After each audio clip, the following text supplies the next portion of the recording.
This is Florida Matters. I'm Matthew Petty. People know Titus O'Neil as a star of WWE.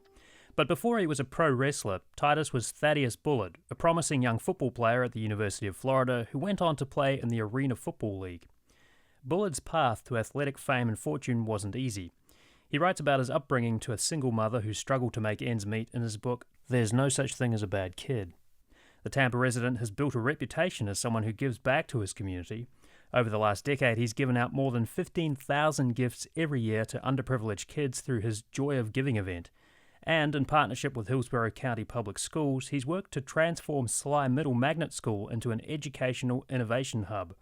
And this month, he received the University of South Florida's Kente Community Award. The Kente Awards celebrate the achievements of Tampa Bay area community leaders and USF alumni. Thaddeus, thank you so much for joining us. Thank you for having me. So, I want to talk about wrestling for a little bit. And the highlight of your pro wrestling career, I think, came in 2015 when you and Darren Young, the primetime players, won the tag team championship. Let's just listen to a little of that. Titus and Darren are the new tag team champions. And a huge upset over New Day. How do you figure that's an upset? Well, because New Day is so positive. They're on a roll. Well, they positively lost tonight. Hey, Titus O'Neil just started slinging people. Maybe we learned tonight the New Day needs 3 of them to actually retain the titles. Remember, Kobe wasn't out here.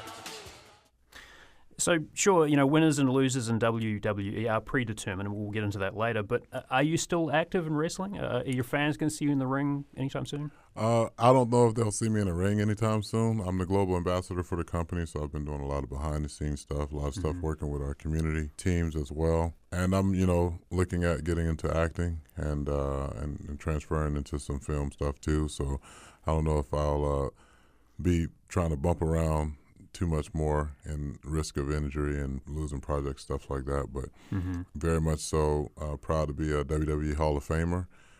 Very much so proud to have been the first and only WWE Global Ambassador.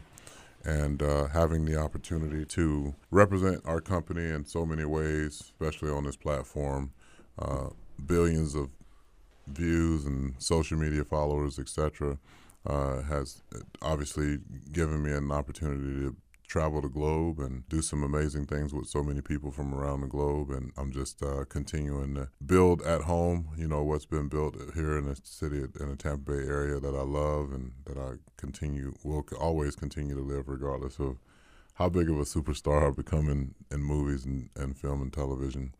Simply because Tampa Bay is a very special place to me for so many reasons. So what do you do as a global ambassador? What does your kind of daily routine look like? So we obviously do a lot of things built around our premium live events, formerly called pay-per-views. And in 2020, when we had WrestleMania here, I hosted WrestleMania alongside Hulk Hogan. And one of the things that I wanted to do is we do so much for so many different people, but we don't really have that lasting legacy moment. And so one of the things I wanted to do is start a community champion showcase where we go and we highlighted different organizations that were nonprofits, those that don't normally get the big dollars, but they're doing tremendous work, and see how we can lend credence to and credibility to some of the work they're doing, utilizing our platform, but also giving financial donations. So since then, we've given out almost, I want to say, $750,000 throughout all of our premium live events around the country and in the globe.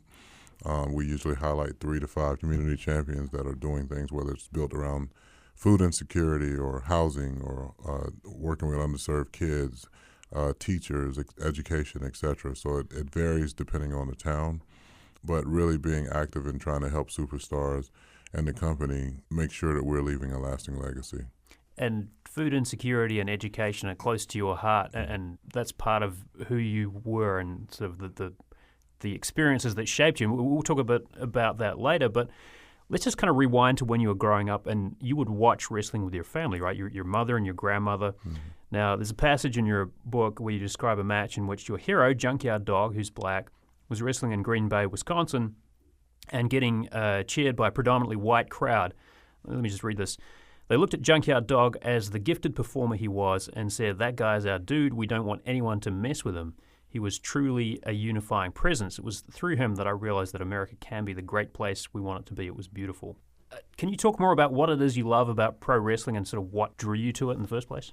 Just the storytelling and the character building and being able to control how a person feels and understanding how to translate that into real life situations. You know, the art of, if I'm a good guy, people want to see me win. They want to see me come out on top. If I'm a bad guy, they want to see me get beat. Mm-hmm. And depending on what type of bad guy you are, you're going to talk outrageous and brag about what you have and talk down to people and pick on people and things like that. And nobody likes a bully, right? I hated bullies growing up. I still hate bullies to this day.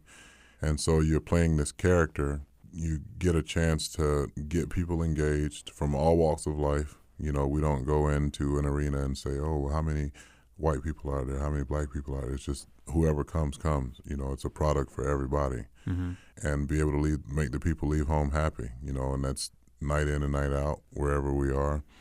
And the great thing I can say about my career and travels with WWE is that I truly grew an understanding of, like, even the country that we live in, you know, and as you illustrate through the story that I highlighted in the book with Junkyard Dog, black and white, and you go to different places and, you know, we like to promote ourselves as the greatest country in the world, yet we have veterans that have fought for this country that are homeless, like literally right around the corner from here. And, you know, we lead the world in mass shootings. I like to tell people that through my travels, and there's nowhere in this world I haven't been, love is a universal language. And when we learn to speak it, regardless of the dialect, there's a higher chance for us to increase humanity and what humanity should stand for and be about. It shouldn't be about political affiliation. It shouldn't be about religious beliefs. It should truly be about one human caring for another human and respecting another human. WWE too, I mean, it's kind of, for people who don't really follow it, it's a little strange, I think, and it's uniquely American, but it does have this global appeal. Like, yes. I grew up in the 80s and 90s in New Zealand, and my friends were obsessed with wrestling. It was called WWF, I think, back at that stage. But there's something about it that I think kind of, as you say, people can connect with those stories. So I wanted to play another little bit of sound. You sort of write about the blend of athleticism and scripted drama or kayfabe in pro wrestling. But sometimes things go off script. Here's a clip from your entry into the Greatest Royal Rumble in 2018. I can't believe what I just saw. Did that really happen? Oh, my God. Oh, my God, did that happen? Yes, it did. Yes, it did. Yeah. Trying to slide into the ring. Let's just move on and forget about it. I can't believe this. Okay, no. Oh, my God, here's the replay. Titus O'Neil trying to get into the ring, and Titus O'Neil tripped and went head first through the apron underneath the ring. And Titus is ticked off now. I just might want to check. Talk about that moment, how fans reacted to it. Like, what was that like for you? They were shocked. Not shocked. I feel like everybody feels like it was part of the show, which is great, you know, because we're the only ones that know what's going to happen. We know who's going to win, who's going to lose, who comes in at certain times, you know. And so when it happened, my first thought was, oh, crap, you know. But then the show must go on. You know, stuff happens all the time on live TV every week. But being a professional, you have to keep going, keep moving. If you see a performer on stage singing their song and the audio goes out, you know, they keep the people engaged, you know, and they keep going through it. That's just a sign of a true showman. And made a lot of money from the biggest fall I've ever had in my life is on the biggest stage. And so as funny as it is to a lot of people, I literally could have lost my life there that night too because the LED board wasn't up, and there usually are bars and tables and ladders and chairs and et cetera underneath. And thank God that wasn't the case. And everybody checked on me when I walked back to the back and say, hey, are you okay? And I was like, yeah, I'm fine. Then everybody just started laughing, and I was laughing along with them. And I looked over at Vince, and I said, I get a T-shirt out of this, right? And he's like, yeah. So that's, you know, that's extra money that I wasn't expecting to have.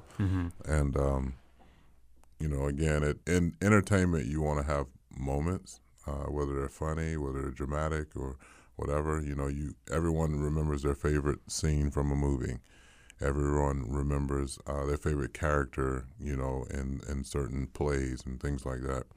For me, that is one of several moments that I had in WWE that I can honestly say, fall down, get back up, and you show people how to gracefully go through life, because millions of people have seen this and continue to see it. And I'm fine with that, because every time they click on that link, that college tuition or that high school tuition that I had to pay continues to be paid for. So I get the last laugh at the end of the day. How did you come up with the name Titus O'Neil? Well, Shaquille O'Neal was one of my favorite athletes, not just because of basketball, because like Shaq did music, he did movies, he did everything. And I was like, I want to be the Shaquille O'Neal of the WWE. And then my youngest son's name is Titus. And so it's probably a handful of people that actually use their real name because they want to own the IP and things like that too.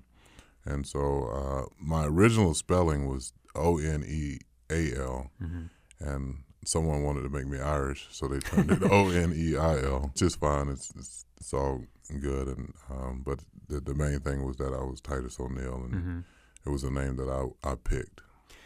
Do you have, like, did they offer you some options, like, say, you can be a villain if you want, or do they say, we want this kind of character? Like, how do you come up with the character that you play? It depends. It depends on a lot of things. Sometimes they want to start you off a certain way, and if it's not working, they'll move you a different direction. Some people can do both. I've done both and done them effectively. And really, the best bad guys end up being the best good guys. Like, I can make people hate me, and I do one good thing, and then all of a sudden they love me. Oh, he's not that bad.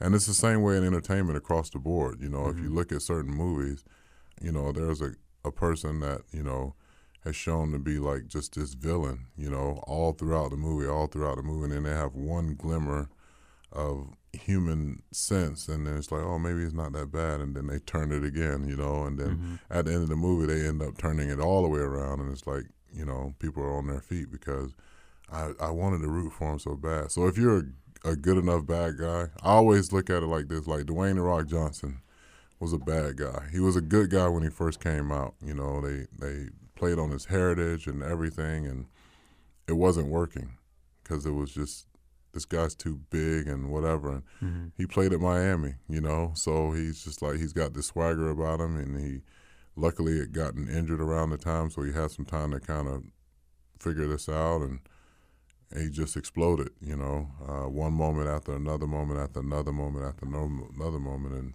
then gets catchphrase after catchphrase after catchphrase, and the next thing you know, you got a megastar. Let's back up before your wrestling career and talk a little bit about football. Now, here's a description of the kinds of pickup games you were playing as a kid. This, again, is from your book, No Such Thing as a Bad Kid. Quote, to have fun, all we needed was a football so we could play throw 'em up, blow 'em up. We played on concrete, but we hit each other like we were on mattresses. Skin tore from our arms and legs. Heads slammed against the pavement.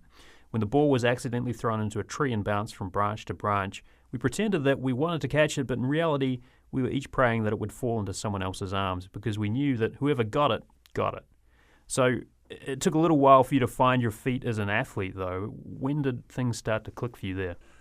Well, I've always been involved in sports. I just wasn't very good at them. And a large part of that was because I was just this tall, lanky kid that, you know, 12 years old or 11 years old, you're 6'1", you wear a size 13, 14 shoe. You're just, you know, you're clumsy because your body's just not caught up to your size yet. And you wore glasses too, right? And I wore glasses, and I got bullied a lot because of those glasses. But as I got older and I understood sports a lot more, and honestly, the anger that I had from being bullied and being poor and being told what I'll never be able to do, that actually helped me in sports more so than anything because it was an outlet for me at that point. Now, you ended up going to UF, and your son, Titus, is also going to play for UF. What does that mean to you? It means a lot. My son and my nephew, they both have, since they were, I would say, 6 months, been in Gator gear. That's all they ever talked about as kids is, one day I'm going to play on this field, and then going to the stadium and going to games with me and their uncle, his uncle, Ernest Graham, who also played at Florida. It's definitely a special time for our family as a whole. But again, as I told him, you know, at the end of the day, you got to go up here and make your mark, and both academically and athletically, because I've already graduated and I've already played on that field, and I'll never play there again. I'll never go back to school there. So it's your moment, your opportunity. And people ask me all the time, well, because I have another son at UCF, and it was like, well, you didn't try to get him to go to Florida. It's not. I didn't try to get him to go anywhere. It's their decision. I'm not waking up at 5 o'clock in the morning or 6 o'clock in the morning having to train. I'm not being yelled at by the coaches. I'm not taking one class. I'm not trying to navigate through campus or figure out what I'm going to eat on campus. That's his decision. He's got to go where he's comfortable doing all of that. Because for the next 4 years, maybe 5, that's his commitment to himself. That's his first adult decision. And I never wanted to sway it in any way, shape, or form. Of course, deep down inside, I would have loved for both of them to be there.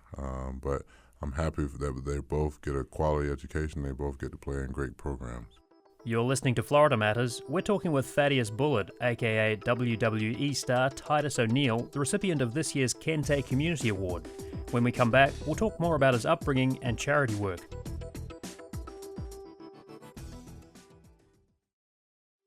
Welcome back to Florida Matters. I'm Matthew Petty. Let's get back to the conversation with this year's University of South Florida Kente Community Award winner Thaddeus Bullard, or as pro wrestling fans know him, Titus O'Neil. You don't pull any punches in your book, No Such Thing as a Bad Kid, when you talk about your upbringing, including what happened to your mother, who was raped when she was 11. So what was it like for you as a kid growing up in South Florida and kind of learning about your origin story? Well, I didn't learn about my origin story until I was 17 at the Boys Ranch. I left my mom's house at 12 years old. I went to the Florida Sheriff's Boys Ranch at 12 years old and was supposed to stay there for 18 months and subsequently end up staying for 5 years, not because I was bad the entire time, because I actually was getting ready to get kicked off of the Boys Ranch and being sent back home. But Patrick Minogue, who I'll forever love and be indebted to, said the most powerful things to me at 12 years old that I ever heard. While I was getting ready to get kicked off, he said that there's no such thing as a bad kid, which at the time I was explaining to him that I've been told I'll be dead or in jail by the time I was 16. I grew up poor. I don't have a lot of any resources for anything. I'll never graduate from high school, which at the time, nobody in my family graduated from high school. My mom worked 2 jobs to make ends meet that never met to support me and my younger brothers. And having a person tell me that they love me and that they believed in me, and they truly show that, was really the catalyst to help me start making sure that I believed in myself. And I think that there are a lot of people, especially kids, which is why I'm such a huge advocate for kids, especially those that are around that 11, 12, 13-year-old, that middle school age, because they too are told, I love you, I care for you, I believe in you, etc. And then next thing you know, they're moved to another school, or they got a different stepfather, or they don't have a father at all, or they got to find housing somewhere else. So there's no stability in life for them to show that they are loved and to show that they are, that people believe in them. And so, and as soon as they get that glimmer of hope, whether it be through a teacher or a coach, that teacher gets worn out, they end up leaving the school. And so now it's just this recurring cycle of, trauma that is caused by someone. I mean, it's crazy that someone can love you so much that they can cause trauma. And the trauma is because of the distance and the disconnect. It's not because of how that person treated you. It's just now where am I going to get this from? So then they end up turning to the streets and turn into drugs and turn into alcohol because the home situation is not set up and designed for them to be successful. The school situation is not set up and designed for them to be successful. And so for me, having lived that, seen that, understand that, and then be, essentially not removed from that, but moved from that, because I'm never going to be removed from it.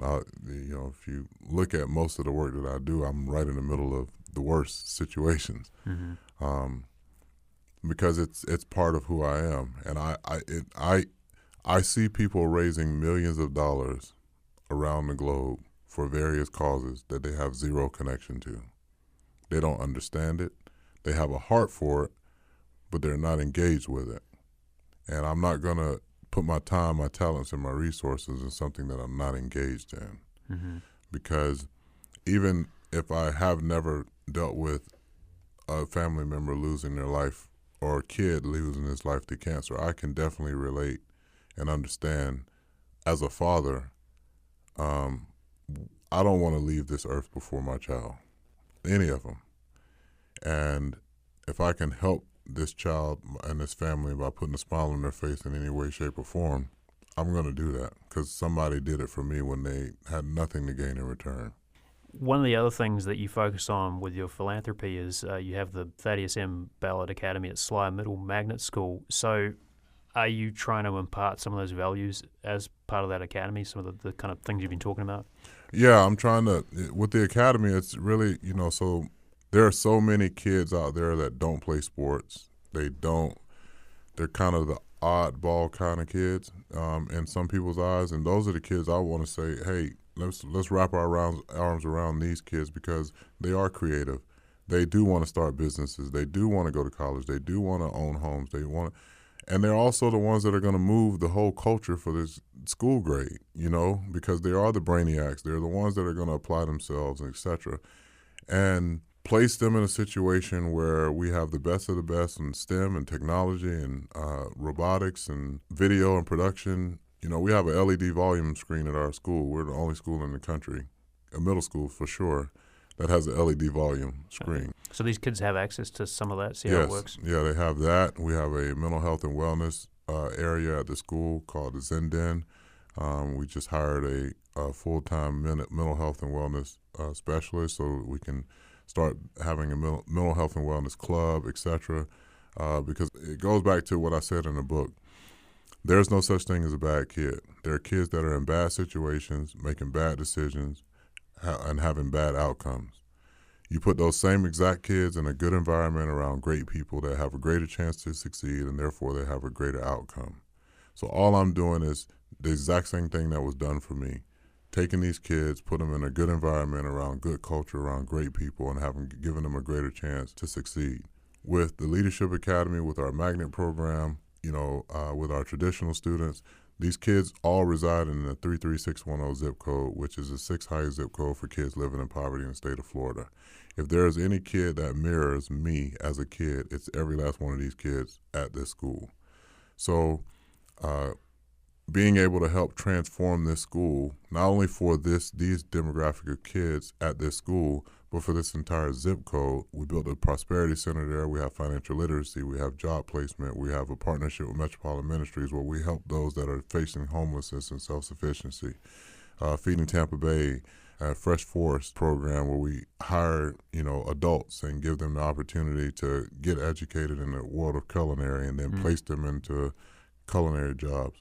It's a holistic approach for me. It's not, so when we talk about education, it's easy to say, hey, get your head up. Why is that kid sleeping? Well, he hadn't eaten, and he just watched his mom get domestically abused again. They didn't sleep well. His clothes are dirty. They just got eviction notice on their door. He slept in a car, or she slept in a car. All this trauma that's coming in, and you're sitting here wondering why they don't have a pencil or a pen and a piece of paper out and about. Well, let's first and foremost figure out where the kid is at. A lot of times people say, what's wrong with you, what's wrong with you, what's wrong with you, but very few times do people say, what happened to you?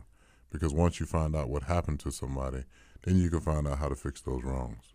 And just kind of back to what we were talking about earlier, like food is a big part of how you try and kind of pay it forward, right? Because you talk in your book about how food was a constant struggle for your mom to put food on the table, and that's kind of how you now sort of relate to people in some ways. Yeah, not just food, like good food.